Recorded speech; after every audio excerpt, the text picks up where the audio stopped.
All right, we are back. We are live again with another episode. I believe this is episode 5 of Shoot the J. Want to welcome my brothers with me here again. We got Tyrone back with us. He's off the games. He's back on the show with us. Happy to have him. And as we always start off, what are you drinking? He didn't introduce me though. Brothers, my brothers. I say I got my brothers on the show. He said, "Welcome back, welcome back." Yeah, welcome back to Tyrone. You was with me all the time. Hey Don, we're glad you're on the show. Thank you for joining us, brother. Thank you, man. You know what I mean? And I don't even have my glasses to break out the not the glasses. What I don't Please, see. not the glasses. Come on, I don't even. This right here is the oldie but a goodie. This is Jack and Coke. Okay. I thought that was Morgan David. Is what that looked like. It did look pretty dark like that Morgan David. Well, I just got off of work. You know what I'm saying? I can't have more Jack than Coke. You know what I'm saying? Now, what you got? We got Heineken. You know, enjoy responsibly. In a glass? Oh yes.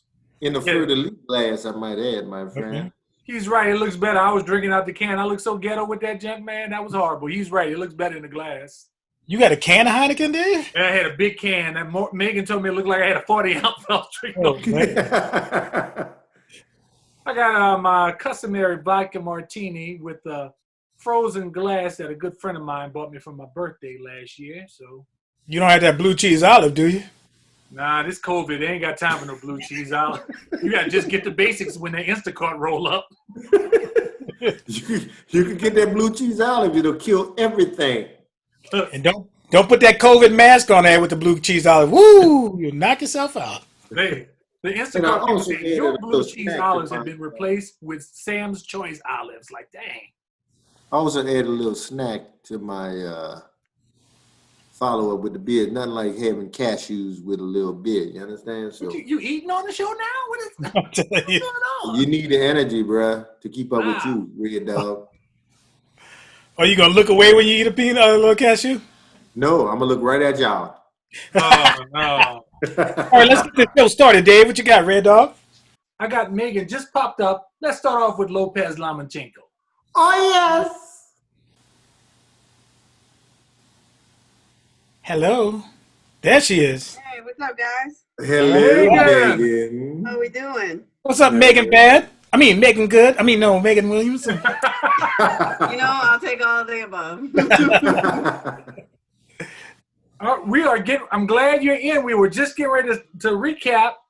Oh, wait, where's your drink? What you got? You had, there we go. It's never too far away. I switched it up this week, though. I got the El Dorado rum. A little cereal gold there, huh? Meagan got the good, she's got the fancy stuff over there. You know what I mean? Yeah. All right, If Megan. I'm gonna buy it, I'm gonna drink it, and I'm gonna like it. Very good, very good. Cheers, guys. All right. Are recapping the Lopez Lomachenko fight. Okay. You know we Tell us gotta what you do thought it. about the fight, and what did you see when you saw it? So, last week when we talked, I actually picked Loma because of his experience, thinking you get to those later rounds, he might be able to hold his own a little bit better. I think his experience actually hurt him. Okay. So he's, he normally comes in, he takes the first 3-4 rounds, and he's just reading the book. He's reading everything that this guy's putting out there. But he's been out of the ring for 14 months, I think? Yep. That needed to turn into like round 2, round 3, that he needed to turn it on. Yes. And he didn't turn it on till, 6, 7. By that point, Lopez knew what he was getting into. He took some of those big shots, and he knew what to do. Once he started going to the body on Loma, he had the playbook figured out. That was Loma's weakness was the body shots. And you could tell he was getting gassed a lot faster than he normally does also. But you know what? Lopez was just a better fighter all around. That young kid came in with something to prove, and he proved it. But Megan, is that the blueprint for the Russian fighter now, is to go to the body? Because we see it with Kovalev, we see it with all these cats, Good point. and they have good offense. But when you go to the body, I don't know if they can take it. Yeah, it seems like they're set up to box a little bit higher, so they're sitting up here the entire time, and that transition to guarding the body it doesn't seem as natural to Right. some those, and some of the other Russian fighters are big dudes. They're tall. Right. So you got a lot of real estate in that area. Yeah. People have been taking advantage of it. I think people are really starting to figure out that they typically train for very hard punches, and they train to guard very high. But Lopez came out and proved exactly who he is. He's been talking all that noise for a long time, and he proved it. He proved it last weekend. So cheers to him. I was impressed by it. I was really impressed. What was your take on the fight? I'm encouraged by his game plan, and he went to the jab often, stayed outside of Lomachenko's right foot, which is essential when you're fighting a southpaw. And then he stole as many body shots as he could early. And when you look at the tape, even after like maybe the second or third round, you could see a lot of redness at Lomachenko's midsection. So he was hitting him with powerful body shots, and you could almost see Lomachenko like clinch, knowing the shots was coming, trying to tighten up as those licks were coming, so they were effective. And I think his supercomputer stalled. They say the fan went out. That binary code was going, and his hands were going, oh, ooh, ah, and he could get a chance to compute up here what he needed to do. And I think he should have, instead of moving side to side, that was his time to step forward on Lopez with a right jab or a right, some kind of right punch going toward Lopez, because if you ever in that side to side movement like that, you're wincing, you're not exchanging, you're really trying to evade. So his corner didn't give him enough training to be ready for Lopez and Lopez style that he was bringing. Lopez basically stalked him the whole fight. He took away that angle, though. He took away that angle to be able to throw that right like he normally would. He boxed him in. He kept him real tight. And Loma's known for his excellent footwork. They were talking about during the fight, he took like Russian dance classes so he could have excellent footwork, which normally he does. But, fighting as a southpaw, if you can take that angle away and you can't throw that right, there's nothing he can do. I mean, he got some good ones in there, don't get me wrong, but that right, if he was able to throw that right, he probably could have ended the fight. So kudos to Lopez on the defense. Three things I liked. Number one, Lopez didn't try to out-matrix the matrix. He didn't get fancy with it. He didn't say, I'm going to pivot, I'm going to move like him. He went real old school, kept a jab in his face, cut off the ring, stalked him, went to the body. He didn't try to out-pirouette and out-Baryshnikov, and I'm going to be my own version. He was himself, which I love. He beat him like an old school fighter. And when I tell people, just because something is different doesn't make it great, okay? Right. So people saw what him and Usyk are doing so far as their footwork. It's like, oh, we haven't seen anything like that. Okay, we haven't seen it. It doesn't mean that it can be greatness, that it stands the test of time.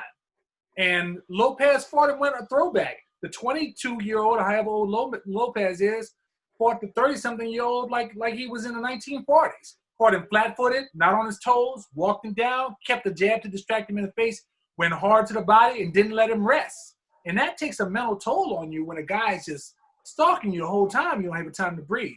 That's one. Number two, I like that I won some money on the fight because I was so confident in my prediction that I won a few little change. And number three, Meagan lost a bet to me, and she told me she's going to help me on the school bus, too. So that's fine. I didn't lose money, though. I didn't lose money. So that's okay. Time is money. Hey, Meagan, Dave. You got to find out all of the intricate projects that maybe await her. We got one project for her. I heard about that. Wait. And see, I have unskilled labor working with me. Now I got an engineer. I just feel so confident now. The stuff that we're going to be doing. Listen, I didn't go to school for this. I don't promise good work on this. Meagan, all you got to do is tell him about the probabilities of things going bad with the Giants. Engineers. Excellent strategy. I got that covered. You ain't bet with him. Don't listen to him. Hey, Dave, one more point for that Lomachenko fight. I think that also Lomachenko is not in his real weight class. When you step up in the weight class and you deal with that kind of power, it's a different thing. You dance around like Barishnikov all you want. We know that Roy Jones is way more skilled than Antonio Tarver, but he stepped up in a higher weight class, and probably because he didn't have anybody to fight. I think Lomachenko, in his rush to go so far so fast, 14-1, trying to get all the titles, he never put rematch clauses in his fights because he's going to win and try to go on to the next one. He should have had a rematch clause in this one, yes. But see, so now all of his belts is gone, and now he has to kind of chase Lopez if he wants him. But did y'all hear that he came out and said that he had to have shoulder surgery after the fight? Oh, man. And he said before the fight he had shoulder issues, but he didn't want to bring him up. See, I just didn't like that he walked out the ring before the thing was over. So that made his credit. Respect for him, you know? Stay in the ring and get a man his props. Come on, man. Yeah. Everybody was doing it to you. Even Pacquiao said he had shoulder problems before he fought Floyd. So, you know. Guess what? I bet that shoulder would have been fine if he raised his hand like I was the winner. I bet his shoulder would have been fine then. Yeah, it would have been fine. He raised his shoulder for that $118 million that he got. He sure raised up his shoulders for that. I know why his shoulder was hurting because he lost that fight. That's what I'm saying. That's how the shoulder. You got bust on that shoulder. That's what. No, his pride was hurt. His pride hurt. That ring a bruised and broken man. You can see. Yeah. You can sit down Ginger in the locker room. I watched him all the way through. Yeah. Went to go sitting down. That was the most tender little chair that he ever took. And you them body shots hurt him. Come on, sit down. Them body shots got him right. Yeah, he walked in like Barishnikov and left out like Hustle Man. Like, it's like, now that I do have to say this: the judge that scored it so lopsided. I don't know what fight she was watching. She does that. Look up our record for every fight. That's one of the most lopsided I've seen. That was pretty bad.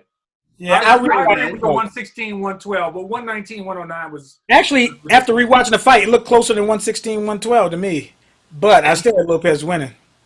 Me too. I mean, Lopez showed so much maturity in that fight.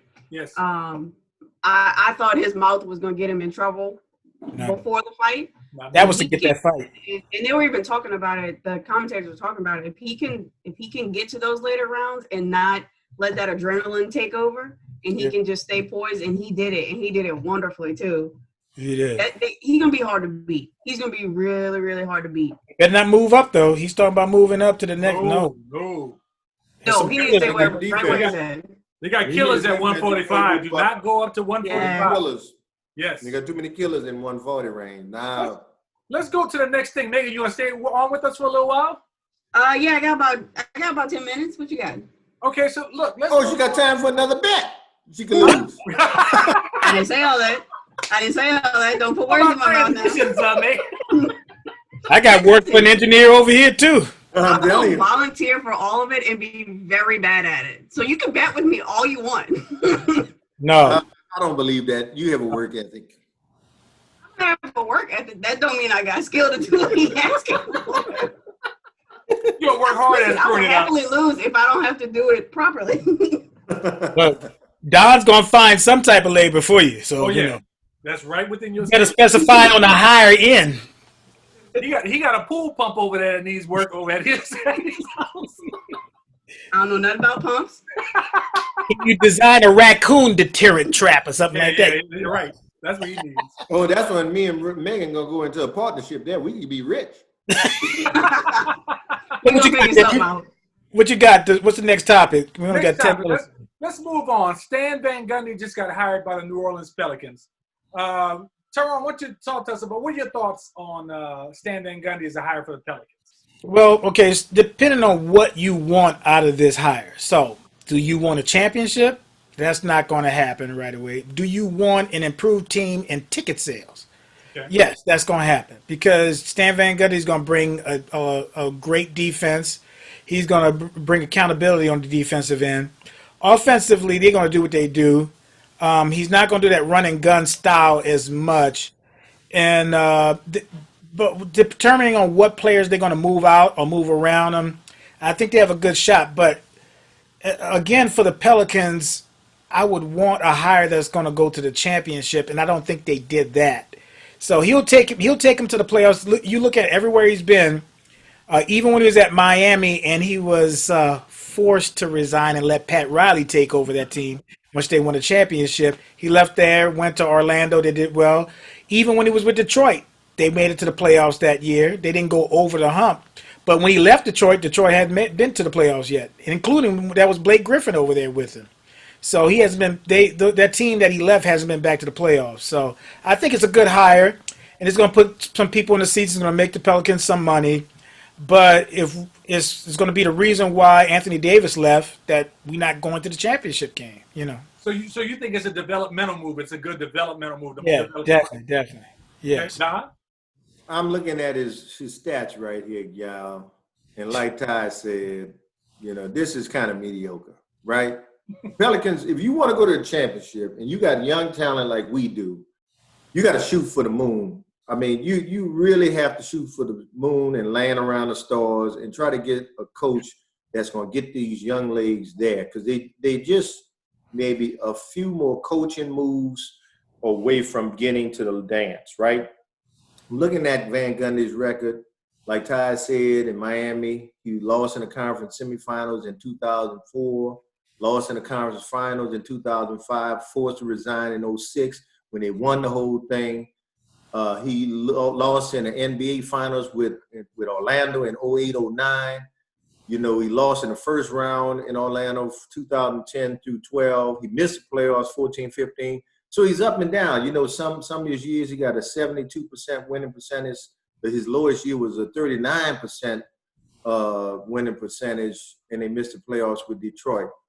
I mean, it tells me like he has some ingredients that can work together to bring a team to the playoffs, but there's something missing to get them to the championship. And I don't know if it's going to happen by David Griffin. Is that his name? Our general manager, David Griffin, putting in other assistant coaches around him to help him facilitate this, but he clearly needs some help in that coaching arena to get them past these playoffs. Meagan? That seems to be the problem. I agree across the board.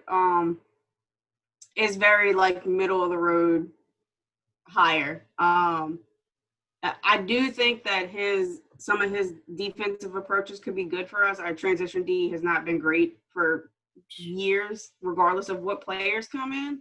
So I'd be curious to see what that looks like. I don't see him being inspiring to these young players. You know, you got dudes like Zion, Josh Hart, you know, these guys, Melo, like they want to go out there and they want to be superstars.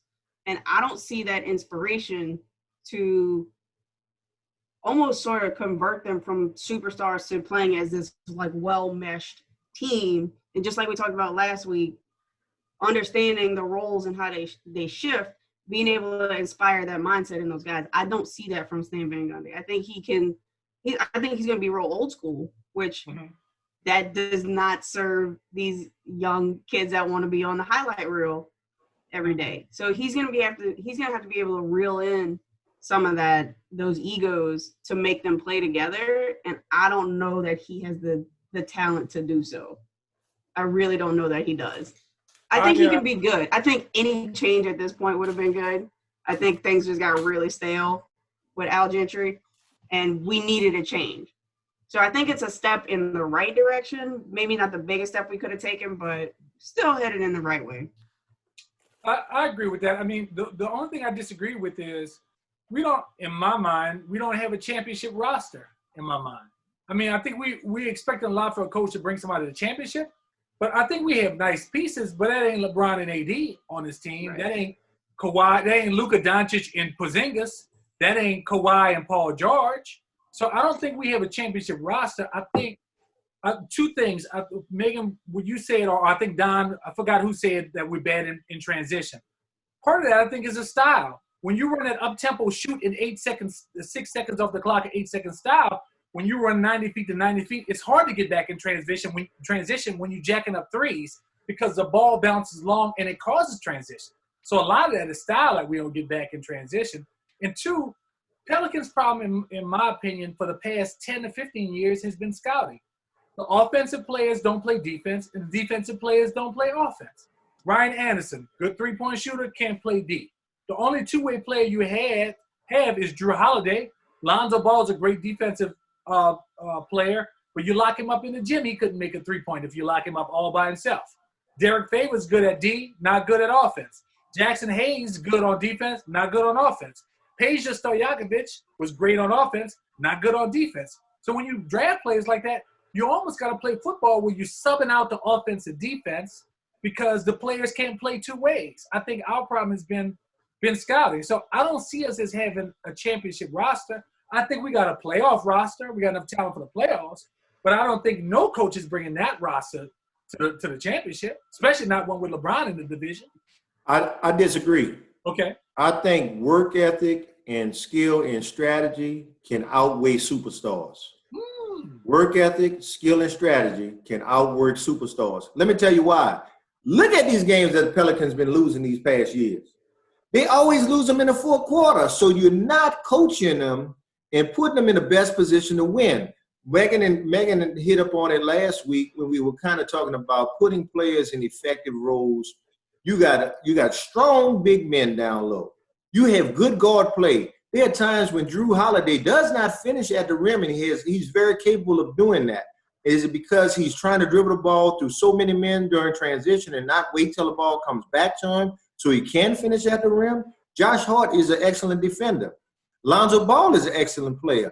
You need to put these guys in the best possible scenarios to win. Your subbing has a lot to do with that. Your approach to the game has a lot to do with that. The transitions and how you manage that, like Meagan said, has a lot to do with that. This team can go far in the playoffs. I think the coaching needs to change. Let me tell you how I agree with Dave and disagree with what you said, Don. The Miami Heat had a lot of skill players. That's what I was about to say. They had everything you wanted. Drive, you had three-point shooting from everybody. You had Jimmy Butler, one of the best two-way players that you could ever have. Jimmy Buckets, he had 42 points, 2 games or whatever against the Lakers? Or no, he had 36 and one he had 42 or something. And he was on the side, grabbing his sides and huffing and puffing on that game. And the next game back, he came back, had 13 or 17 points, something like that, and they lost. To playing AD and LeBron, like just the simple thing of them putting a zone, and they ate that zone alive when they switched to it. Now, that showed remarkable skill for them to go in and out of man-to-man, do a zone, do a box and one, do a box and two. They did all kind of different shifts, double teams, and what did it yield them? Didn't matter. A loss in a big game. You were in the bubble, and you had all those games. You could have been at home with your family. But you helped me kind of prove my point on that.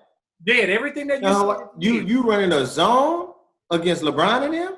And they brought in sharp shooters to make sure that they make the outside shot. What has been the thing about the Lakers? They say, they don't shoot well from three-point. That's what they say. That's been the stats against them the whole time. Now, what we perceive and what the stats are is different things.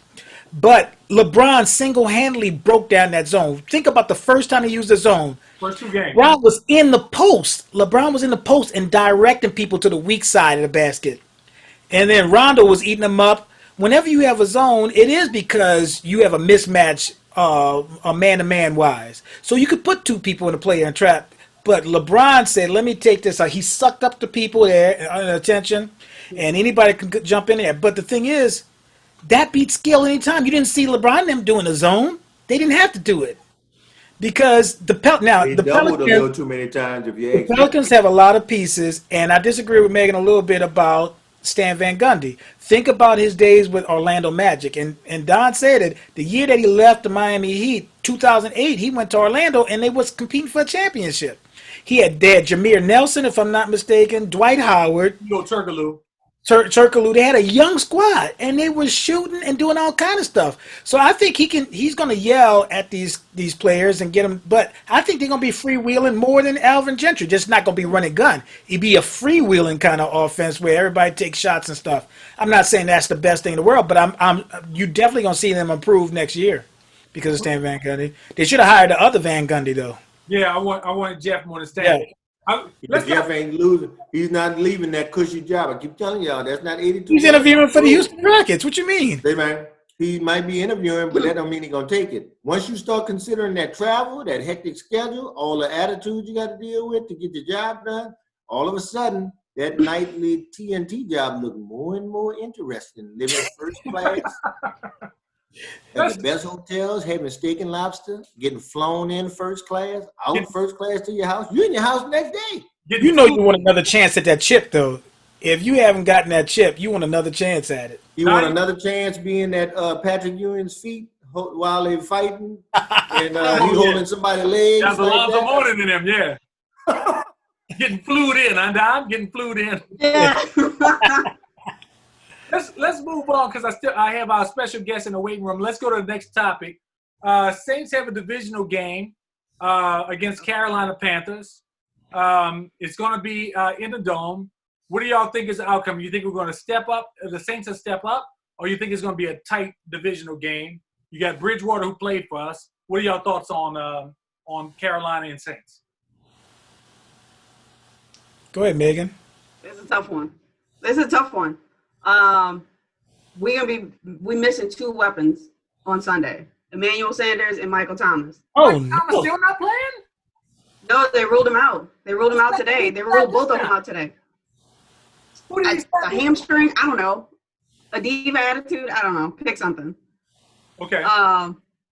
So we got two big weapons that we don't have. The rest of these guys are going to have to step up, and I have not seen enough from them to trust it yet. The guy that was playing special teams and doing our returns last week, Callaway, he looks promising. He looks really promising, but I don't know. I haven't seen enough from him on like in our offensive scheme to really know if he could be what it is. They're going to have to stop that Taysom Hill stuff next week or on Sunday. Like, that can't be it. That can't be it. Carolina's going to eat us alive. I love him. I think he's a wonderful player. It's coaching, though. I think that's more coaching and play calling than Taysom's athleticism. You better make him a running back. Now, he's messed up a little bit, but I think that's play calling. I'll put that on the coaching staff a lot with them little trick plays they always trying to do. So, oh man, my question is: the Jedi better than the Padawan learner after he graduates into being a Jedi? Which one is it? What would you put your money on, the master or the apprentice? All right. Because that's what I look at with Sean Payton, the Saints, and that system, and then you grab people from that system and put in Carolina, even with their quarterback and offensive, the coach that came from LSU was also part of the Saints system, right? Matt LaFleur. Right. No. Matt LaFleur is with oh yeah, that's Green Bay. My bad. That's who's the offensive coordinator? Was the offensive coordinator? I can't think the cat's name. Was at LSU. And then you got the coach from the former coach of you thinking about Matt, the head coach of Carolina. But anyway, who do you give the edge to in that kind of situation? It's like when I watch Dave and Don play each other. Don is the older brother, Dave is the younger brother. Of course, David had that opportunity to learn from Don, but Don might say, I got more tricks in the bag that you haven't seen yet. So who do you give the edge to? No, got no tricks. Believe in me? No. So, Dave, who you give the edge to in that situation? We can live broadcast that game if y'all want. That'll be the next episode. It's going to be too much fighting in that one, bro. It'll start off Clippers Lakers and end up Lomachenko Lopez. But who do you give the edge to in that situation? I agree with Meagan. I don't really know. That's a hard one to call. And with Emmanuel Sanders being out, I was like, oh, man. But Kamara has a lot of – I think Kamara leads the team in passing yards, receiving yards. Yeah, so that's the top three of the league. Right. So he has 395 yards receiving. Woo. He has 281 yards rushing, 4 touchdowns. He had 3 touchdowns with the 30. Look at that. See that? Thank you for looking up my stats there, Don. I got you covered, brother. What do you think, Don? Kind of like Meagan said, we got a lot of weapons out.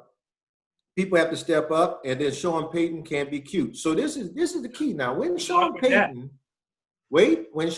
is back against the wall and he's limited with his tools, he actually can win a conservatively played game. Yes. I am more disturbed when he has the tools at his disposal and he tries all of these Madden XYZ calls. Becomes a Right? genius, doesn't he? Shotgun basic Z right football. to the Like, left with the pitch and the double back and the hinge and the, and all of that. So when you're doing all that, you risk a problem, a la Taysom Hill. Run Taysom Hill one or two ways. Running back with a screen pass and let him go bruise some of those defenders that are coming running downhill. Let him run downhill. Or let him block and do a run block. So you can let Latavius Murray pick up yards and Alvin Kamara get yards.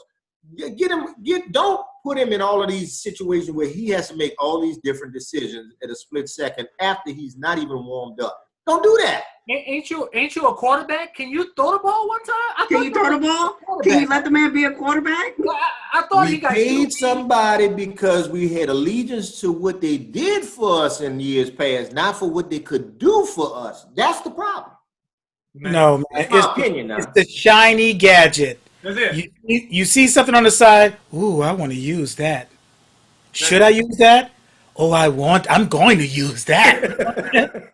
But my thing is, they're forcing it too much. But my thing is, let him be in the flow. Put him in the third quarter when the defense is getting tired, and let the offensive line pin their ears back, and you just get in a 2-minute drill and run it down their throat. Get 3 yards here. If you get 3 yards and 2 yards, and you pass the ball 5 yards, you got another first down, and you're taking time off the clock. Just like Don said, if he has less weapons, then he actually calls a better game, like he did with Teddy Bridgewater when Teddy Bridgewater was there.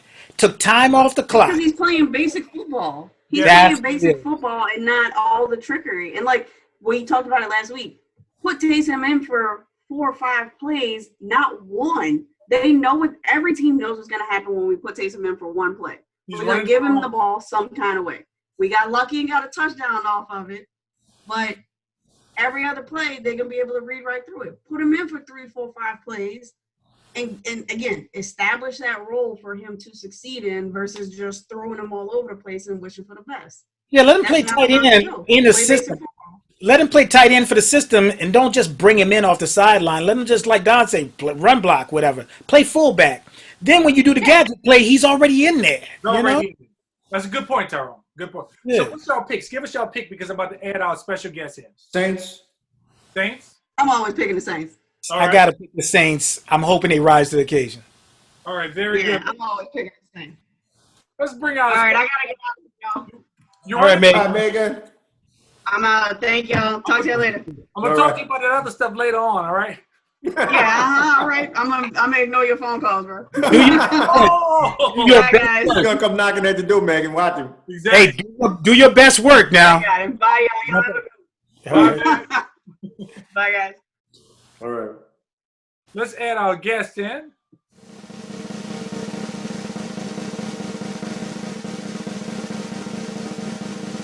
Show us your face. All right, give me 1 second, folks. Uh-oh. Howdy, guys. How y'all doing? You got the Jordans back there. Oh, man, there's a bunch of stuff back there, man. Some LeBron's my favorite player.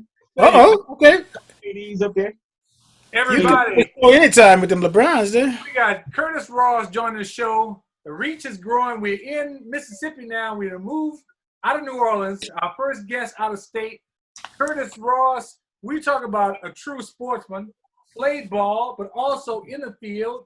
He buys and races horses right now is what his profession is. So we have a seasoned expert here joining us on the show. Let's give it up to Curtis Ross. What you drinking? That's our custom. You know the deal. Oh, I know the deal, man. I got me a little bit of that Stoli vodka, and a bunch of fruit, and actual real fruit in here mixed with it too. Make it awesome. You making Dave look bad. You making Dave look bad because he always get that cheap stuff. You know what I'm saying? He get those knockoffs. Vodka. Yeah. He gets Stoli Carmichael. You know what I'm saying? That's what he don't get. The Black Panthers. Man, hey, it's an honor to be with you guys, man. I love the show. Hey, let's hit it. Thanks. Well, let's start off with you since you've been patient joining us. We just heard that Ty Lue has been hired as the Clippers head coach. what are your thoughts on that hiring? And if you were the general manager, what would you do to bring the Clippers to the next level? Obviously, the expectations were high for them to go to the finals, or at least the Western Conference Finals, and have the Battle of LA. What would you do if you were the general manager, and what do you think about Ty Lue as a hiring? Ty Lue, I like it. I like seeing another black coach get an opportunity. Mm-hmm. That's awesome. If I was a GM, honestly, I would try to trade Paul George. Okay. I would try to trade him for Giannis, if possible, and throw something else in that deal. Since John, try to get Giannis and bring him in there. I would try to see about Fred VanVleet, if I'm saying his name right. Yeah, he's up. Yeah. Did you get him as a free agent? Try to get him on the team. And as far as like the Montrezl Harrell, I'd be on the fence on bringing him back or trying to get Jeremy Grant. Those are the three players I would think about trying to incorporate into the team. Ooh. Yeah, I Jeremy Grant, that's one I was hoping that the Lakers would try to make a move for this year, because you're going to get one of the Morris brothers. Which one is Marquise Morris? Marquise, we had Marquise. Yeah, he'll be up. A lot of people up. But, man, Curtis, that's a good call, because I know that Kawhi wants a good point guard there, and Tyronn Lue is a good point guard whisperer. What's his name who played for Toronto? The point guard for Toronto. Lowry? Yeah, he said he really respects Tyronn Lue and was calling him up and getting expert advice. With Fred VanVleet being up in the contract year, that would be an excellent pickup for them to have. So I think it's a good move, because Tyronn Lue can manage these attitudes, which he did with Kyrie and LeBron, which are two massive egos, and Kevin Love in there too. Right. I like Curtis' idea about I'm sorry, Kurt. Paul George, trading him out of there, because I think he kind of has a prima donna attitude, if you ask me. And I call him non-factor P, man. What do you call him? Non-factor P. Non-factor? Oh, wow. Think about the playoff. He's going to be playoff P. Where was he? He just came off a shoulder surgery. They didn't have a lot of time together. I just think they need a better manager. No. I don't count. Sit him down, man. Sit him down. Oh, man. No. Paul George down. Paul George got to go. Yeah, I'm with Curtis. Yes, sir. Where can you send him, though? That contract is huge. Yeah, but, I mean, maybe you could – Giannis' contract should be pretty big, which would suck some of it up, right? Milwaukee ain't letting Giannis go, I can tell you. And that. why would you go there when you go to Golden State? Now, Golden State might be a place for him. You get a couple pieces for him. But who would you get from Golden State that would help the team? Oh, you got a lot of people you can get for him. Look, here's the deal with Golden State. Golden State is trying to make a run at a championship, because quiet as kept, even though Steph Curry looks like he's young, he's still like 31, 32 years old, okay? And they need championship level players. They ain't gonna fool around no layoff Paul, not playoff Paul. They ain't trying to play around with him, okay? So they're looking for championship level players. They're trying to make a run at Giannis next year, relevant, because Steph Curry, Klay Thompson, both of them coming off injuries. They don't know, their prime is on a decline. You know, the only one still playing through his prime for the last 10 years has been LeBron James. Everybody else who's made these deep playoff runs like he has for 10 years is broken. Klay Thompson, they make 5 runs to the championship? He blows his ACL out. Steph Curry breaks his wrist. Kevin Durant goes that deep into the finals and the playoffs 4 times. His Achilles pops. The only Iron Man is LeBron, who's like unprecedented other than Karl Malone. So they're trying to maximize those guys' prime. They ain't playing that with Paul George to take a question mark on a guy who doesn't perform in the playoffs. I agree. We weren't saying that Golden State was going to take Paul George. We said Golden State is going to make a run at Giannis. Right. Well, that's the move. But to me, I'm Don, I'm going to let you go. To me, European players don't switch teams like talking about. Like, in a European system, the coach is everything. Like, we're taught here that you're going to go from one program to the next program. You're going to have a coach in high school, a coach in college. They don't have that system of high school, college. Those guys go straight to the pros at 15, 16, like Ricky Rubio is playing pro ball at 14. Doncic's been playing since he was 15. So the coach is everything, because the coach in Europe determines whether you want to get paid or not. You can sign a big contract and they say, oh, we brought you in here to win. You didn't win, so you ain't getting paid. So like Nowitzki, full-time max player his whole career in Dallas. Tony Parker, San Antonio, played basically his whole career in San Antonio since he was 19. He got traded. The foreign players stay at one place the whole time. So let me ask you a question. Off the table, $250 million to go play with Golden State or somebody else? I don't know. Curtis, let me ask you a question. Curtis, you have any brothers? Yeah. Okay, imagine if your brother, your younger brother, came home with a championship ring. Y'all in the wall with you. What would you say? Would you stay with Milwaukee and your brother flexing with a championship ring around there? No. That's just what happened with Giannis. Giannis' brother got a championship ring with the Lakers. Yeah, riding the pine, but he got that ring, so He got the ring. I'll be out of there. Now, what do you say, Don? No more sports, man. So I mean, why hang your hat on one team forever? Yeah. I mean, I think it's a different mentality, guys. Like Giannis, his family is from Nigeria. They moved to Greece. His dad passed. He supports everybody. I mean, it's hard to take that 250. Now, I'm with you, Curtis, because I would try to make that move. If I'm gonna make a move, because Paul George is a free agent next year anyway, I could lose him, and Milwaukee can lose Giannis. So I might as well, if I'm Milwaukee, if the guy's gonna leave, he's giving me an indication to leave. I might as well try to get something for him if he's gonna leave. And if I'm the Clippers, I'll take Giannis and take another gamble to see if I can win another championship. But to me, that court gonna get super, super tight with Giannis out there because he's not a three-point shooter. And Kawhi and Giannis out there, you can pack the paint on both of them for the most part. True, but what I was thinking about when I was saying to get Giannis, okay, with Giannis having his size, maybe he could go down to the 4. If you got Grant can go out to the 3. Yeah. And then, Kawhi still have his room. Then you'll still have, if you got Van Vliet, that's a way point guard. That's a 3-point specialist right there.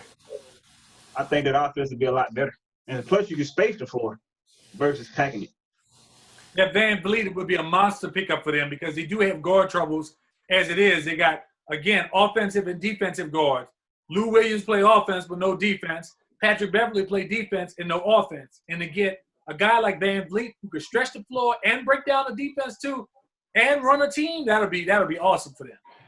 Well, I think when you look at Tyronn Lue and what kind of player he was, he brought a lot of grit to his position. He wasn't known as an outstanding offensive player. He could light it up. He had those moments where he could light it up if need be, but he was a gritty defender. Everybody thinks about that scene when Allen Iverson stepped over him after making a 3 in the corner on him, but they didn't show all of the plays before that where Tyronn Lue was in his jersey and in his face the entire game. So he's going to bring that same kind of attitude to the Clippers where, defense, fellas, defense wins championships. So I can see him drafting people that helps his mindset of the team grittiness that play every second like it's your last. They don't have any drafts, Don. Their drafts are gone. Yeah, well, we're talking about Paul George. If you're gonna trade Paul George, that's gonna give you some latitude to do something. Well, that's somebody I would get rid of, like Curtis is saying. Don't you think Giannis would be a better defender with him being the defensive player of the year than having Paul George guarding people? Yeah, they're not gonna get Giannis though.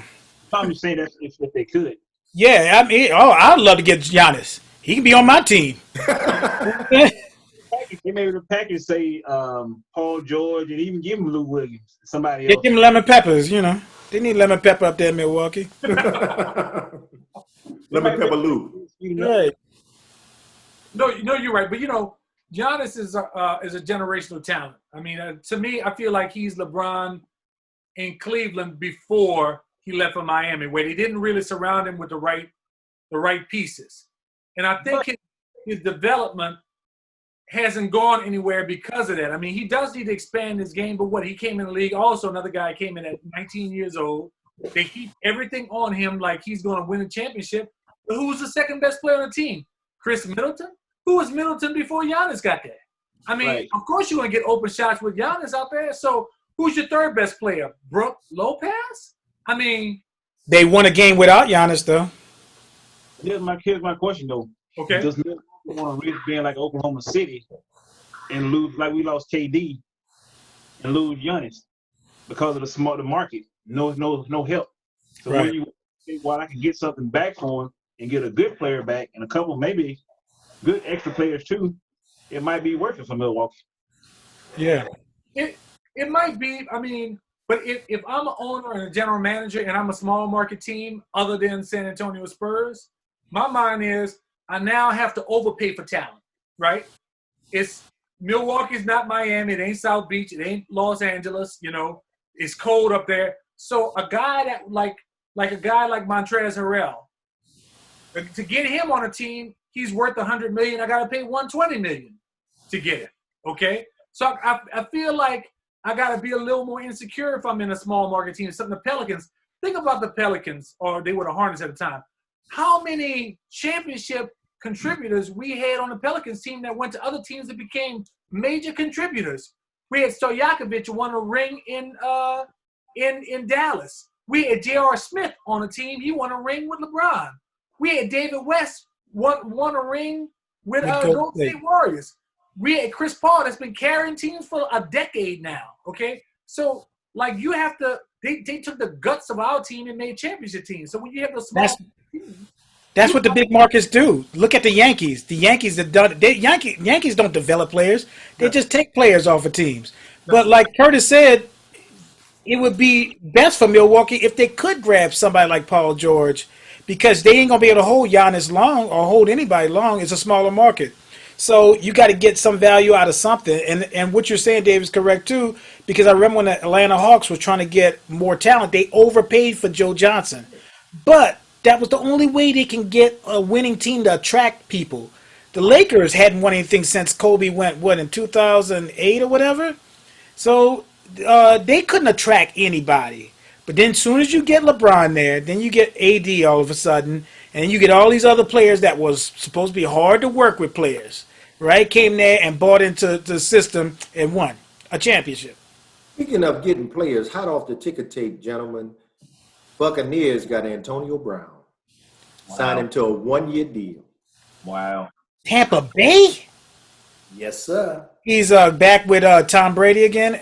Yes, sir. Oh, wow. Let me tell you why. Let me tell you why I'm not concerned about that. Antonio Brown is going to get in trouble. And Tampa Bay, this is a fun fact, people, that I read about this.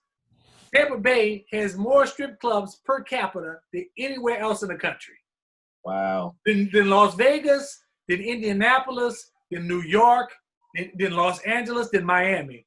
That ain't gonna last long. The guy, he can't get right from life, bro. He can't. Is AB on the Dwight Howard contract? Oh, that's a good question. What contract is he on? Hey, let me ask y'all a question about Dwight Howard in that finals. Yeah. Did y'all like how the Lakers used him? Because to me when he was in the post, he had guys like back. All you had to do is get him the ball, easy basket. They wouldn't even throw it to him. And I understand you worried about him shooting free throws, but man, you got an easy basket right here. You got a small dude on him. Why they would just give him the ball? What you don't know is, Curtis, he was in a movie with Sylvester Stallone and Arnold Schwarzenegger called The Expendables. That's what it was. He was expendable. You don't give a guy like that the ball. He was there on a 1-day contract every day. Every day he was there was a 1-day contract. If he messed up, he was out of there. So, yeah, I mean, Curtis, if I had all that size and height, I wouldn't even be on this program right now. You know what I'm saying? I'd be on there. Right. I think Dwight Howard's problem is his own ego. Now, you get into little skirmishes and fights, and it distracts you from the flow of the game. The flow of the game is get yourself in a position so you're close to the basket and you can turn and score. But You Dwight didn't like? Howard was, huh? You didn't like the way he got Bam Adebayo out the game? Well, he did good on that. I mean, he attacked Bam so much that Bam threw his shoulder into Dwight Howard and got hurt. You know what I'm saying? But I thought that was the key thing that happened. There were times where Dwight Howard actually did do well and produce. He had block shots. You know, JaVale McGee would have gotten more playing time, but he has this giddy up jump to block a shot. Like he swings his body at the shot instead of going to the point of extension when it's time to block a shot. And then he self-checks when he gets the ball in the post instead of slamming. So Dwight Howard, I thought, actually did a lot more than what was expected of him. To answer your question, Curtis, my opinion is that I like the way Dwight Howard played with the Lakers more than the way the Lakers used Dwight Howard. That's what I'll say. I think he buried his ego. He did what was necessary. I agree with you. He had a lot of little guys on him in the post. He had them sealed off, and he was calling for the ball, and LeBron looked at him and then went over to KCP side, threw the ball to KCP, which would have been an easy basket. And I saw it a bunch of times. But, I mean, who am I to question LeBron? Like, LeBron must know something that we don't know. Like, if this practice with him. 3-4 buckets in a row, he's going to demand the ball every time and might stop doing the little things. Because I love what he did with Jokic. Like, he got in Jokic's head. Everybody can talk about, oh, Jamal Murray, blah, blah, blah. Dwight Howard shut down Jokic, man. He shut it because he was dealing on Anthony Davis. He was backing Anthony Davis down and throwing that little right-hand hook on him, left-hand hook. And once Dwight Howard started talking and Lock Hornsby started getting cheap fouls on him and got him on the bench. So I like the way Dwight Howard played with the Lakers more than the Lakers used Dwight Howard. You heard what Dwight Howard told him, huh? No, what he said? He said, you might be the Joker, but I'm Batman. That's what Dwight Howard told him. He did have Curtis, a good where would you think Dwight Howard would be next year, Curtis? Man, that's tough. I would hope he stay with the Lakers because I like LeBron, and wherever he goes, I go basically. Mm-hmm. I hope LeBron had the same team that's a little bit stronger. So I would hope he stayed there, but man, I have no idea. He technically didn't play himself to a new team because they really used for his talent. So it's kind of like, I have no idea, to be honest. But I'm trying to think who could use him. I mean, well, what do you think about like the Clippers picking him up? That Zubac they got. I mean, what is he? But that's another personality. Don't they have personality issues? That's what I was about to say. That's another personality on. I think he's staying put. Be honest with you, he's going to stay put with the Lakers. I mean, you know, when they could not use JaVale McGee, he was key in them achieving these results in these series. And one good thing about Vrabel that I didn't know is he was a good chess player when it came to matchups. Let's just be real. He made the adjustments. Vogel, I'm sorry. I'm thinking about the Tennessee Titan coach, Vrabel. Mike Vrabel. Vogel, that's who it is. Yeah, he made some good adjustments, and Dwight Howard was key in making those adjustments. Like Dave said, he shut the Joker down, and you didn't even hear from him the rest of that series. He was done. Put Howard on it. I think the problem. Go ahead, Curtis.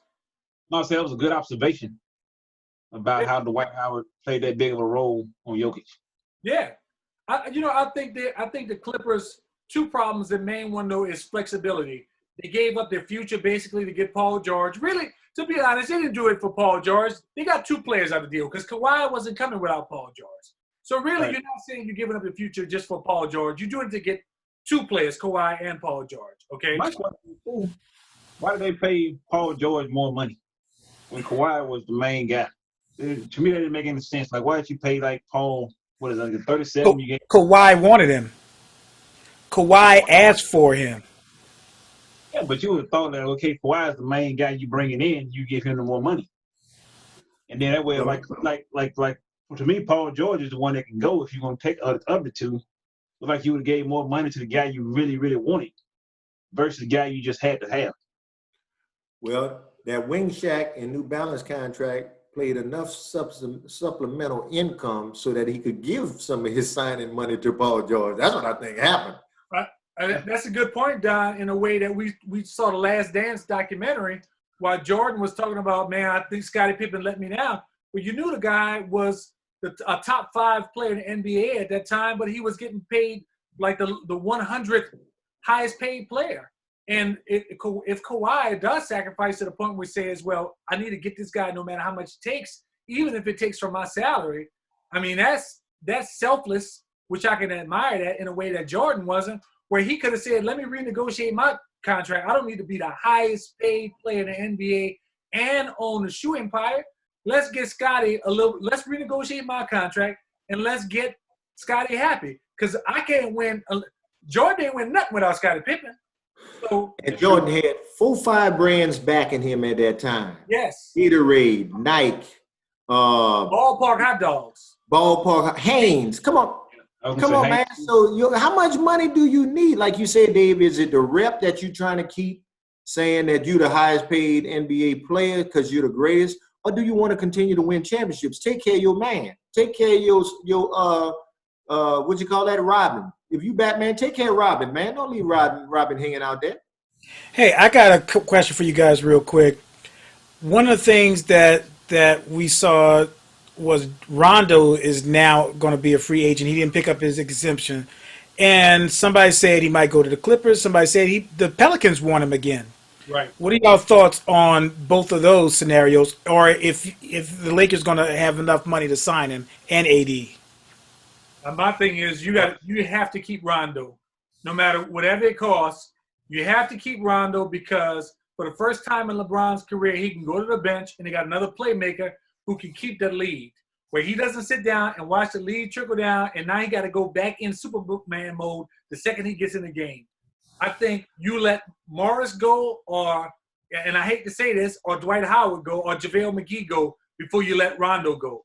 Rondo's got to stay. The third best player, everybody kept wondering, who's going to be the third guy besides AD? It wasn't Kyle Kuzma. It ended up being Rondo was the third highest scorer and the next guy in the system team. You got to keep Rondo at all costs, and you can't let him go to your rival who needs a point guard. That's the last thing you can do is let him go to the Clippers. Right, KCP was underestimated too now. KCP came up big in that series, in that final series, KCP. He came up great, but I got to keep Rondo because he's a player that creates for other people. KCP is catch and shoot and can finish on a layup. I got to have a guy who can keep tempo and run the team. KCP can't run a team. I want to keep him, but if I got to let Dwight Howard go or Rondo go, I got to keep Rondo. I'm sorry. Yeah, like you said, Rondo and LeBron, like their IQ is so high. Yes. Like you said, the level of play shouldn't drop off that much. Yes. If LeBron's not in there, so I agree. You got to keep Rondo. And I heard that the Lakers want to get rid of Kuzma though. Please do. Oh, I don't agree with that. I like Kuzma. No, let him go. I like him. Let him go. I think he's a good player. I just think he needs to find his role. What if they got Jeremy Grant though? What if they got Jeremy Grant and let Kuzma go? And what about Gallinari from the Thunder? What do you think about that guy? I like Gallinari. I'll take Gallinari with LeBron. I'm not taking Gallinari over Kuzma. Like that's one of the things I was hearing was the Thunder may want to move Gallinari and bring in Kuzma. I wouldn't trade. Kuzma's got too much upside. He's too young for Gallinari, who's what, like 29 or 30 or something like that. And it's like, to me, as a tweener, he's a three-point shooter, but he's 6'11", but he doesn't post. He plays okay defense, but doesn't rebound. Like, you know what Kyle Kuzma is. Kyle Kuzma's going to shoot the three. He's an offensive player. He's going to float it. He's going to try to play defense, but you kind of know what he is. What is Gallinari? He's not a three-point specialist per se, but he's a 6'11" guy who can shoot the three. He's not a good defender. He's not a good rebounder, but he can play. He can kind of play. You don't know. Like, when you play with LeBron, you got to have a defined role. You can't be like some in-between guy. You got to know what you're doing out there. Right, I agree. Would you trade Kuzma and a couple other players for Chris Paul? No. No. No. Not that okay. If I was a GM, I would trade. This is what the trade I would make. I would trade Kuzma and maybe my rookie, Talman Gardner, for Zach LaVine straight up. Out of Chicago. They're trying to move him because that draft pick, Kobe, I can't think of his last name, or first name, rather. Kobe Stevens, I think his name, yeah. Yeah, he's ball dominant. Yeah. Zach LaVine is an all-star, only all-star Chicago, and his three-point shot is ridiculous. I would definitely I would move Kuzma for him, would be one of the only guys I would consider. And also a young guy, too, and another athlete to throw us alongside LeBron as well. Well, Curtis, I want to ask you a question while we had Dave. I don't know if this is probably in line, but I want to know about these horses because I typically hear people refer to horses as athletes. And what is your take on that? I agree. Okay. Just being around the horse racing game as long as I have.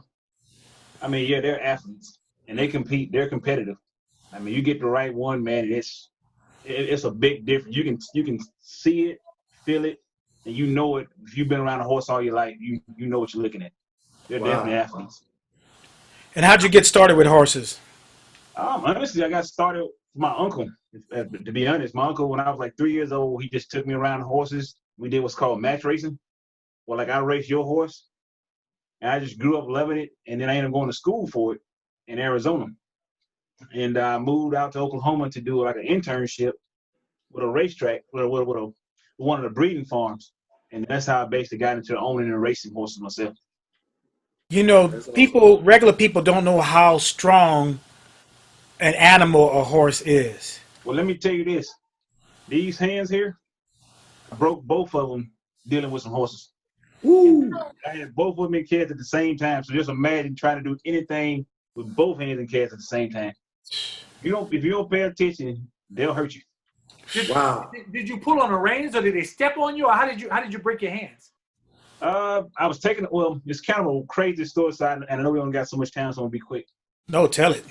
It was like one of them deals where, like we had some, like I was in the barn and we had a Hispanic guy who was really small. And I was like, man, if he has to take those two particular horses out, these horses gonna kill him. And I'm like, I said, I can't let him take them because I hate to see this dude just get mangled because these horses were really mean. And so we had some owners that didn't like you having the halters on the head. So when we took them out, you had to take the halters off and let them go. These two, you couldn't take your eyes off them at all. So the only person that really could deal with them was me, because I was strong enough to hold them and make them face each other and take the halters off. Take the latches off. And just this day, I had the ropes on my arms so that way I could hold them in my arm like this right here, so that she still feel pressure on her head. Because they give the pressure to that halter on the back of the neck. So I held it so she'd feel the pressure. But when I took my eyes off her, she pulled the rope loose, and I tried to reach and grab and look over, and then the other one took off. So just imagine two horses taking off and they come out of the gates. And so I tried to grab them and lean back to make them stop and turn to me, and they reared up, fell backwards, and I'm in the middle, broke me up. Oh my goodness. So that's how it happened. Wow. Whoa. That's some powerful animals. That's when your piano career ended right there. No piano, no guitar, anything. I was like, man, I'm done. And What you expecting? a lot of people don't know you have to have a lot of confidence and project a lot of confidence when you're dealing with animals. Particularly, they can really sense who's the alpha and who's not. And whatever you project on them, they'll accept it because they are pack animals, and they're trying to find out who's the beta, who's the alpha, who's the omega. So if you come in, they will try to pimp you in there, you know. Oh yeah, and I tell you, like, it was so crazy. Like years after that happened, right? Those same two mares, I was the only one that could really handle them. Mm-hmm. So they had a horse sale, and I went to the sale and I saw the horse. One of the horses was there, and I walked into the stall, and the minute she smelled me, she started kicking that stall and getting mad because she knew she couldn't have her way. Wow. They know. Well, guys, I want to tell y'all we had a great show. It's probably one of the better shows that we had. We covered a lot of topics. Curtis, can't thank you enough for joining us. You're welcome. Hey, man. Hey, I'll tell you like this right here. Anytime y'all want me on, hey, I'm more than happy to come on here. Like I said, it was fun. Like I said, I watch you guys, and just to watch the interaction between brothers, man, it's a beautiful thing. I mean, it's truly beautiful. And I love watching it. So actually be here with you guys and interact live, I mean, it's awesome. Oh, cool. Thank you, man. We appreciate it. I see about my brother getting on here, so that way y'all can talk about all you days. Oh, yeah. Well, when my brother played y'all, it was back when we was playing with Greenwood. Oh, yeah. I played when we moved to Jackson. That's right. So Michael's your brother. Michael Ross. Yes, sir. That's my brother. Oh, yeah. I remember Mr. Michael. I bet you. I'm going to make sure you hear this so he can come on the next show then. Yeah. We're going to have Lil Carl on the show, too, so you can talk to Carl Crosby, because I still remember what y'all did him. I was an assistant coach. I wasn't playing when y'all dunked on him. I wasn't out there. All right. you know the one who dunked on was me, right? I know. I remember. Who dunked on him? Curtis got him and threw an alley-oop behind him. Well, I'm going to let Lil Carl tell a story. But Like he turned around like it was Curtis, bad. you got it, man. It was bad. I remember that. Hey, I love sniping people off. Boy, I'd the player. Eric Collins. Hey, this church ball, man, you ain't supposed to be trying to kill people out there. I had a mentality. I had to go get them. You just You gotta can do kill him as long as you resurrect him. You gotta do it like I did. You dunk on him, you say, bless you. That's what you say. Oh yeah, man. Like I say, it's been a blast, guys. If y'all want me back, please offer. We got you, yeah. We got it. Definitely come. Definitely will. We're gonna definitely bring you back when we have Kentucky Derby. It's also when NBA starts again. Hey, guess what? They got Breeders' Cup in 2 weeks, so I mean we can run over that if you want. Yeah, for sure. Guess Sound what? good. Man, I got like let's see. Like this is one of my win pictures, one of my horses right here. Oh, wow. Wow. That's like I don't know if you see, but that's like me. Well, I'm doing this backward. That's me, and that's my wife, and that's my friends. But that's one of my horses winning this year Congratulations.